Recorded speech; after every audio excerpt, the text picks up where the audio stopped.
Laki mang public. Ang mga pipit sa galak ay nag-aawitan. Ang ibig sabihin ay sarap mabuhay. Kung manalito man ikaw at salan sa yaman. Walang na ano eh, walang na. Sa kabukiran, tatalon-talon, iindak-indak ang tubig sa batis. Doon kay Lula, ay kay Lisa. Lisa and Diyos. Ng pag-ibig at tuloy pa rin ang pipit sa pag-awit.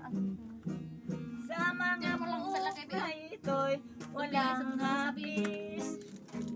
Pupunday-kunday ang maninipis na nahukawayan.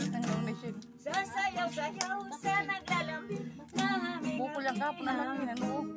at ako sa'yo sinta habang buhay sa gitna nitong masaganang kabukiran. Salamat, Charlie!